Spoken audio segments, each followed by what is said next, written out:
Hi everyone. ఈరోజు మనం local self government గురించి చెప్పుకుందాం. లోకల్ సెల్ఫ్ గవర్నమెంట్ అంటే స్థానిక స్వపరిపాలనా సంస్థలు. స్థానిక స్వపరిపాలనా సంస్థకు పితామహుడు లార్డ్ రిప్పన్. పంచాయతీరాజ్ పితామహుడు బల్వంతరాయ్ మెహతా. మనకి తొలిసారిగా మనకంటే ఇప్పుడు ఈ స్థానిక సంస్థలు అనేవి కొత్తగా మనకి ఆవిర్భవించినవి కాదు. ఎందుకంటే దీనికి చాలా హిస్టరీ ఉంది. అంటే పూర్వం మధ్యయుగంలో చోళులు పరిపాలించే కాలంలోనే దీన్ని ఏర్పాటు చేయడం జరిగింది. అప్పుడు అంత ఆదరణ లేకపోయినప్పటికీ కూడా మనకి బ్రిటిష్ వారి పరిపాలనలో ఉండగా వాళ్ళ స్వీయ ప్రయోజనాల కోసం వీటిల్ని పంచాయతీరాజ్ సంస్థలు అనేవి చాలా బాగా విస్తరించేటట్లు వాళ్ళు చూడడం జరిగింది.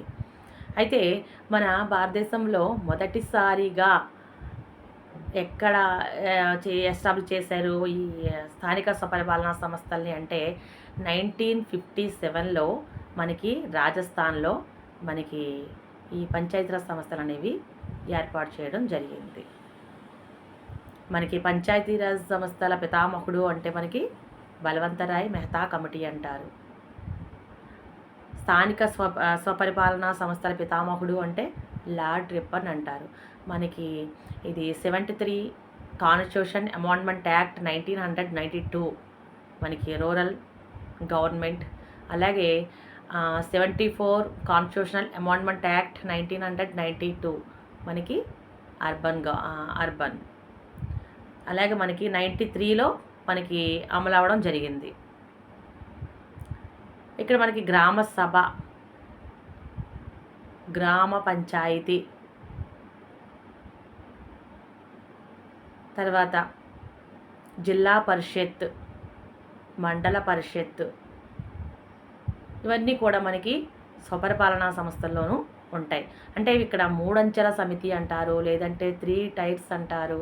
అంటే అట్టడుగున మనకి అంటే స్థానిక స్వపరిపాలనా సంస్థలు అంటే మనకి అట్టడుగున అంటే క్రింది భాగాన అంటే మనకి దీన్ని ఏమంటారంటే ప్రజాస్వామ్య అభివృద్ధికి మూలం అంటారు. అంటే ప్రజాస్వామ్యం దేశం సమర్థవంతంగా అభివృద్ధి చెందాలి అంటే కనుక మనకి స్వపరిపాలనా సంస్థలు ఉండాలి.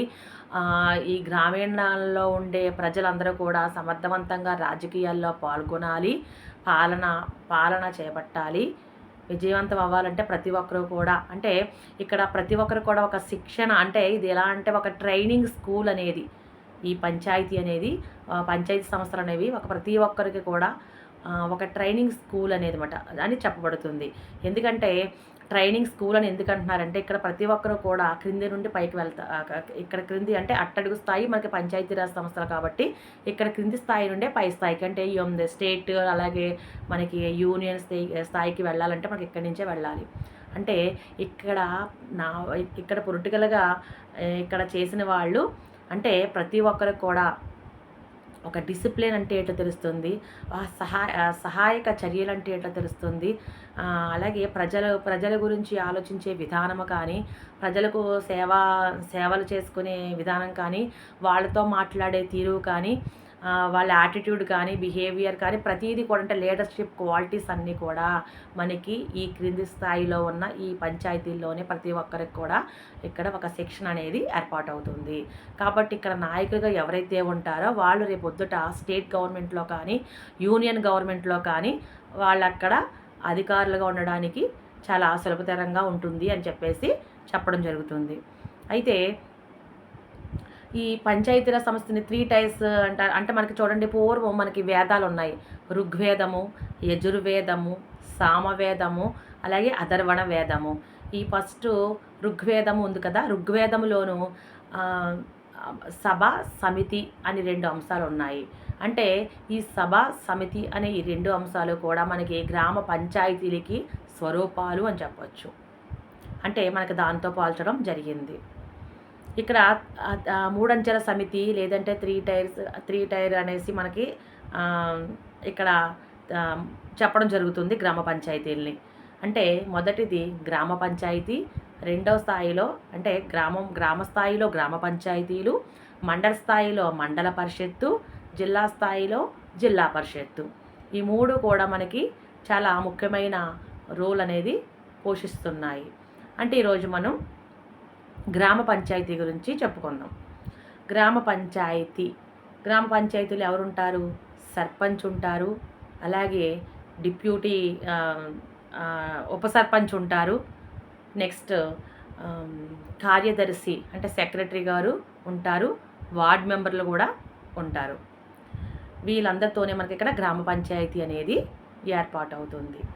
ఇక్కడ మనకి కేంద్రం, రాష్ట్రం ఈ 2 కూడా మనకి అందరినీ మొత్తం కేంద్రంలో ఉండే ప్రజల్ని రాష్ట్ర స్థాయిలోనే పరిపాలిస్తున్నారు. అయినప్పటికీ కూడా ఇంకా ఎక్కడో అంటే మారుమూల ప్రాంతాల వారికి ఈ గవర్నమెంట్ దగ్గర నుంచి వచ్చే ఫలాలు ఎక్కడ అందవో, వాళ్ళ బాగోగులు చూడడం ఎక్కడ వాళ్లకు కుదరదు అని చెప్పేసి ఇక్కడ మనకి స్థానిక పరిపాలనా సంస్థలు కంపల్సరీ ఉండాలి అని చెప్పేసి ఏర్పాటు చేశాయి.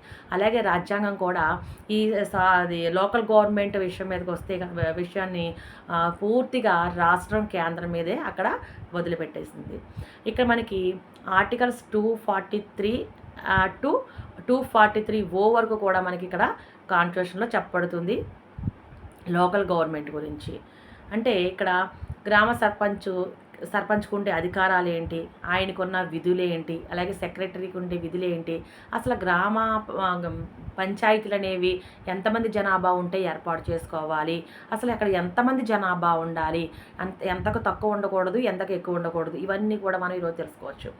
ఒక గ్రామ పంచాయతీ ఏర్పాటు చేయాలి అంటే మనకి ఒక 300 మెంబర్స్ అన్న కంపల్సరీ, అంటే 250కి తగ్గకూడదు. 250కి అబవ్ ఉంటే కనుక మనం పంచాయతీ అనేది ఏర్పాటు చేసుకోవచ్చు. ఒకవేళ బాగా తక్కువగా ఉన్న జనాభా ఉంటే కనుక మిజోరం, నాగాల్యాండ్ ఇవన్నీ కూడా చాలా తక్కువ, అంటే చిన్న చిన్న గ్రామాలు అనమాట. అంటే అలాంటి వాటికి అక్కడ పంచాయతీ అనేవి ఉండవు. మనకి 250 కన్నా జనాభా ఎక్కువ ఉన్నట్లయితే కనుక మనం పంచాయతీ అనేది ఏర్పాటు చేసుకుంటాము. చూడండి, ఒక గ్రామంలో 300 జనాభా ఉన్నారనుకోండి, దాన్ని మనం ఒక 5 వార్డుల కింద మనం విభజించుకోవచ్చు. ఒకవేళ 500 మంది జనాభా ఉన్నారనుకోండి, 7 వార్డుల కింద విభజించుకోవచ్చు. అలాగే 1000 మంది జనాభా ఉన్నారనుకోండి, 9 వార్డుల కింద విభజించుకోవచ్చు. అలాగే 1500 మంది జనాభా ఉంటే 11 వార్డుల కింద విభజించుకోవచ్చు. అలాగే 1500 జనాభా ఉంటే 13 కింద విభజించుకోవచ్చు. 3000 జనాభా ఉంటే 15 కింద విభజించుకోవచ్చు. 10,000 మంది జనాభా ఉంటే 17 మంది వార్డ్స్ కింద విభజించుకోవచ్చు. అలాగే 15,000 మంది జనాభా ఉంటే గ్రామంలో మనం 19 వార్డులుగా విభజించుకోవచ్చు. అలాగే ఇంకా కొంచెం ఎక్కువ ఏమన్నా ఉంటే కనుక మనం 20, అంటే మనకి సర్పంచ్తో సహా 5 నుండి 21 వరకు ఉండాలి తప్ప 21ని పెంచకూడదు. మనకి గ్రామ పంచాయతీలో సభ్యత్వం సంఖ్య 5కు తగ్గకూడదు, 21కి పెరగకూడదు. కాబట్టి మనం 5 నుంచి స్టార్ట్ చేస్తాం, అంటే వార్డ్స్ని డివైడ్ చేయడం. ఈ వార్డులుగా విభజించి ప్రతి వార్డులో ఉన్న ప్రజలందరూ కూడా ఆ వార్డులో ఉన్న ప్రజలు ఆ వార్డుకి పరిపాలన, అదే వాళ్ళకి ఏమి కావాలో, ఏమైతే సహాయం కావాలో అవన్నీ కూడా వాళ్ళకి చెప్పుకోవడానికి ఏ వార్డు నుంచి ఆ వార్డు ప్రజలు ఒక్కొక్క వార్డు మెంబర్ని ఎన్నుకోవడం జరుగుతుంది.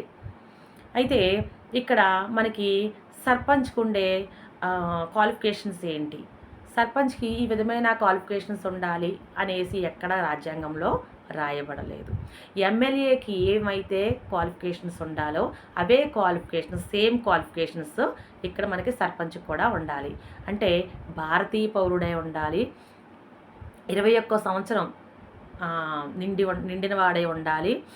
అలాగే తనకి బ్యాక్గ్రౌండ్, అంటే ఎటువంటి నేర చరిత్ర అనేది మటుకి ఏవి ఉండకుండా అది ఉండాలి. అలాగే 3 పిల్లలు ఉంటే కనుక అనర్హులు, 2 పిల్లలు మాత్రమే ఉండాలి, 3 ఉంటే అనర్హులు అని చెప్పేసి ఆనాడు చెప్పబడింది.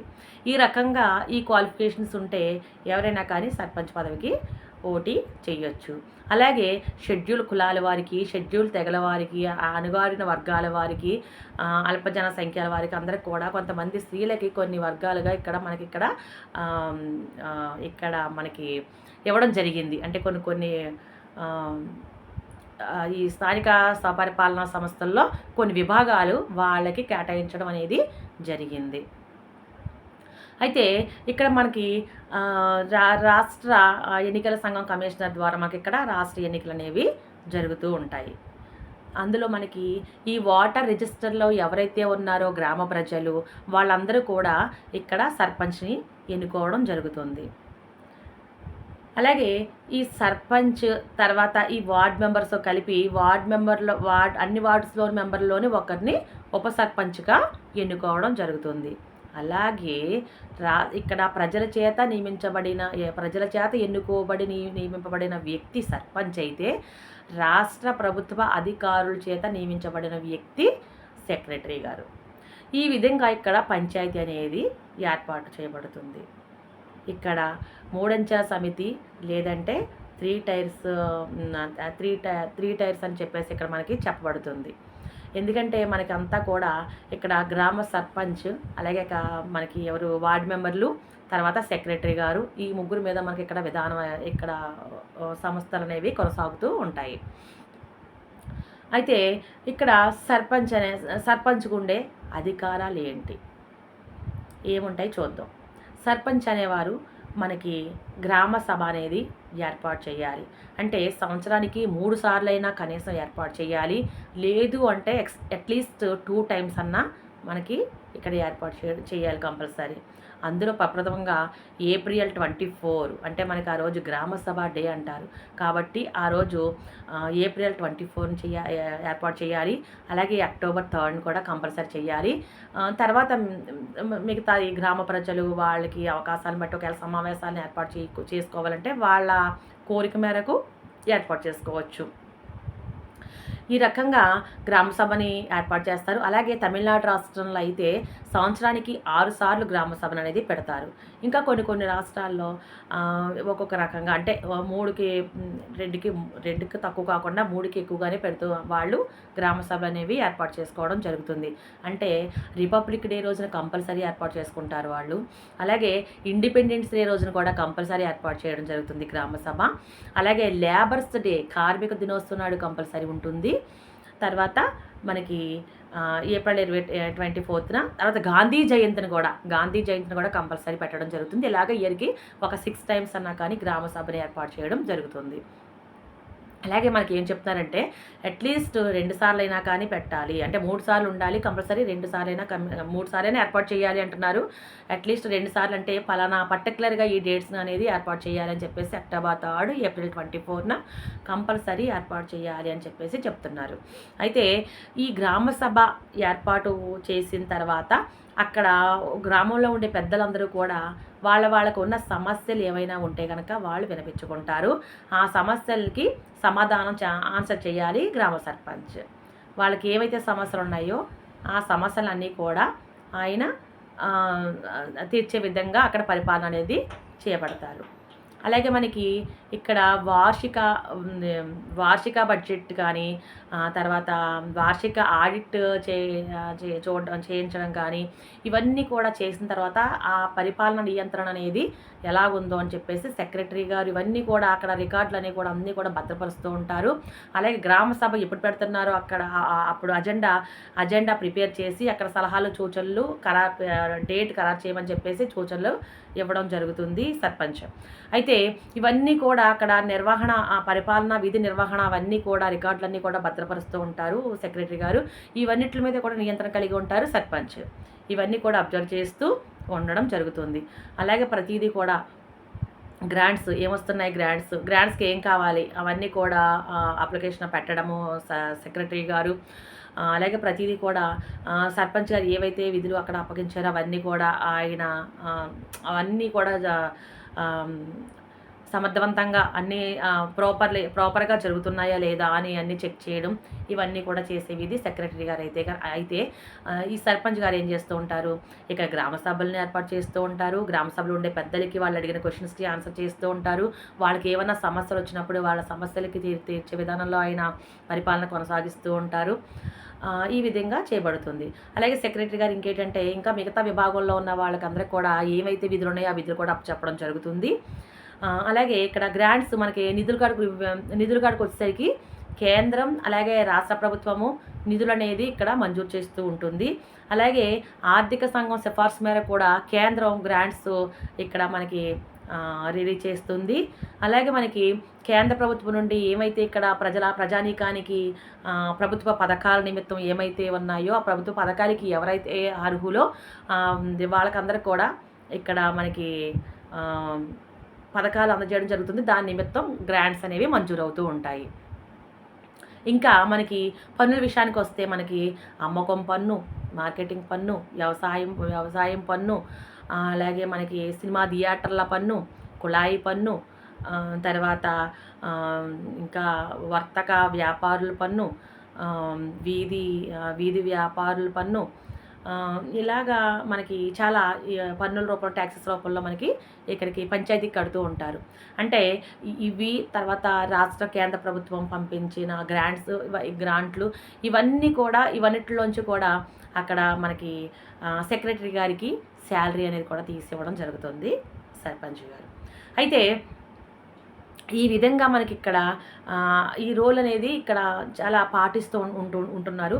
తర్వాత ఇక్కడ గ్రామ సభ ఏర్పాటు చేసినప్పుడు కానీ ఏమైనా కానీ ముఖ్యమైన సమావేశాలు ఏర్పాటు చేసినప్పుడు కానీ శాశ్వత ఆహ్వానితుల కింద ఇక్కడ మండల అభివృద్ధి అధికారి అంటే మండల పరిషత్ అభివృద్ధి అధికారి అంటే ఎంపీడీఓ గారు ఇక్కడ మనకి శాశ్వత ఆహ్వానితులుగా మనకి ఇక్కడ ఉండడం జరుగుతుంది ఇక్కడ పంచాయతీ సమావేశాలు జరిగినప్పుడు. అయితే ఇక్కడ సర్పంచ్ గారికి ఆయనకుండే విధులు ఏంటి అంటే అక్కడ విధులు ఏంటంటే మనకి 2 రకాల విధులు ఉంటాయి. ఒకటి కరణీయమైన విధులు అంటారు, ఒకటి వివేచాత్మకమైన విధులు అంటారు. అంటే కరణీయమైన విధులు అంటే అకస్మాత్తుగా దాన్ని జాప్యం చేయకుండా ప్రతి ఒక్కరికి కూడా అంటే డ్రైనేజీలు ఏమన్నా మరమ్మతులు వస్తే కనుక వాటిని రిపేర్ చేయడం కానీ లేకపోతే కొత్తగా డ్రైనేజీలు కట్టడం కానీ నీటి కుళాయిలు నీటిపారుదల వ్యవస్థ కానీ అంటే గ్రామంలో ప్రతి ఒక్కరికి కూడా మనకి ప్యూరిటీ వాటర్ని అందించే విధంగా ఆయన చూడడం కానీ తర్వాత ఏంటంటే శ్మశాన వాటికలను ఏర్పాటు చేయడం కానీ వాటిని నిర్వహించడం కానీ జనన మరణ ధృవీకరణ పత్రాలను వాటిని చేయడం తర్వాత రెసిడెన్షియల్గా కానీ అంటే మనకి నివాస పత్రాలు జనన పత్రాలు మరణ పత్రాలు ఇవన్నిటిని కూడా తయారు చేయించడం కానీ తర్వాత మనకి పశుశాలను వాటిని నిర్మించడము తర్వాత వీధి దీపాలని ఏర్పాటు చేయడము అలాగే ఎలక్ట్రికల్ పోల్స్ని వేయడము తర్వాత మనకి ప్రభుత్వం అదే చిన్న చిన్న పార్కులు కానీ చిన్న రోడ్లు కానీ పార్కులు కానీ పిల్లలకి ప్లే గ్రౌండ్స్ అంటే ఆట స్థలాలు కానీ ఇలాగ ప్రాథమిక విద్యాలయాల్లో ఏమన్నా కానీ రిపేర్లు వస్తే అవి కానీ ఏమన్నా దేవాలయాలకి ఏమన్నా రిపేర్లు వస్తే అవి చేయించడం కానీ ఇలాగా ఆయనకి చాలా విధులు అనేవి ఉంటాయి.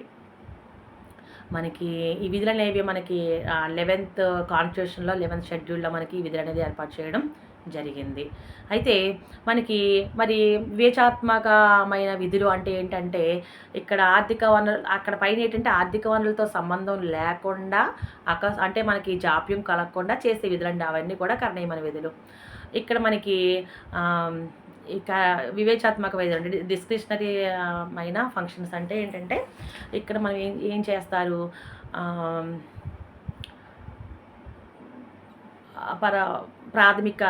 ప్రాథమికంగా మనకి చిన్న స్కూల్స్ కట్టించడం కానీ తర్వాత వైద్యశాలలు నిర్మించడం కానీ గ్రంథాలయాల్ని ఏర్పాటు చేయడం కానీ వాటిని తర్వాత గ్రంథాలయాల్లో రీడింగ్ రూమ్స్ని ఏర్పాటు చేయడం కానీ ఇలాగ కొన్ని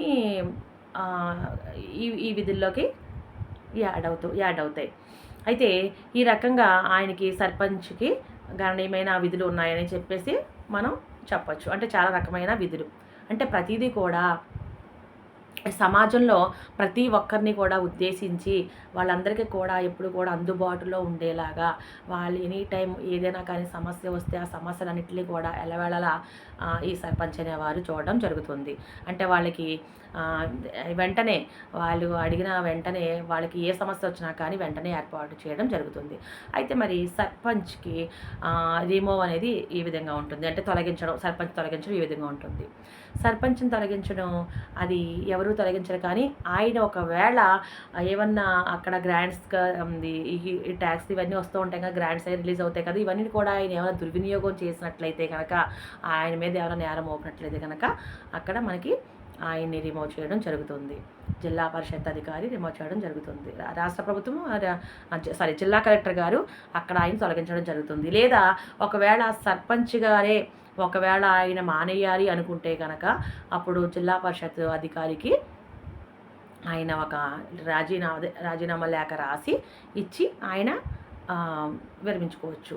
లేదంటే ఒకవేళ అనుకోకుండా సర్పంచ్ పదవి ఏమన్నా ఖాళీ అయినట్లయితే కనుక, ఒకవేళ కొద్ది కాలం ఏమన్నా ఖాళీగా ఉండి చేయలేము అనుకున్నట్లయితే కనుక, లేకపోతే అనారోగ్య పరిస్థితి కానీ, లేదంటే ఒకవేళ కంప్లీట్గా ఏమన్నా ఖాళీ అయినా కానీ ఆ పోస్ట్ ఖాళీ అయినప్పటికీ కానీ అకస్మాత్తుగా అప్పుడు మనకి ఎవరు చూస్తారు అది, ఇక్కడ సెక్రటరీ గారు, అలాగే జిల్లా పరిషత్ అధికారి ఇక్కడ పాటించడం జరుగుతుంది. అంటే ఆ ప్లేస్‌ని భర్తీ చేయడం జరుగుతుంది. అది ఎప్పటి వరకును, కొన్నాళ్ళ వరకును. అంటే అప్పుడు ఆ పదవి ఖాళీ అయిన తర్వాత ఒక 4 మంత్స్‌లో మనకి మళ్ళీ ఎన్నికలనేవి పెట్టడం జరుగుతుంది. ఈ రకంగా ఎన్నికలు పెట్టి మళ్ళీ కొత్త సర్పంచ్‌ని మనం ఎన్నుకోవడం జరుగుతుంది. ఈ విధంగా గ్రామ పంచాయతీ అనేది మనకి ఏర్పాటు చేయడం జరిగింది.